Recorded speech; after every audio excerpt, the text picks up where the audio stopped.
The number of Americans who have mistakes on their credit reports is staggering. A 60 Minutes report exposed that most people cannot even correct the problems. CBS 2's Christine Sloan follows up.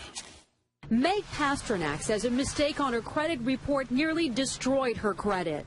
We had to present so much documentation to say this wasn't ours, and then we still had to pay something to get rid of it. Pasternak says it took months to resolve the problem. You feel kind of helpless because they got you under the gun if you need to get a new car or a house or for anything. Pasternak is not alone in her frustration. A new government study finds up to 40 million Americans have mistakes on their credit reports. But an investigation by Steve Croft on 60 Minutes finds most people get nowhere trying to correct an error. Ohio's Attorney General tells Croft that is a clear violation of a federal law. The federal law says that if you believe that there is a mistake, you can go to them and they have an obligation to do a reasonable investigation.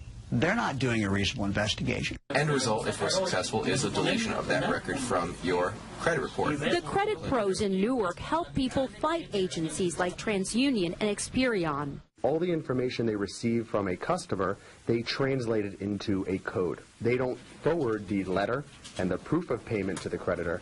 They just forward the 3-digit code. So the best way to protect yourself? Go directly to the creditor rather than going to the credit bureau themselves. Another good habit to get into, check your credit report periodically to make sure there are no changes.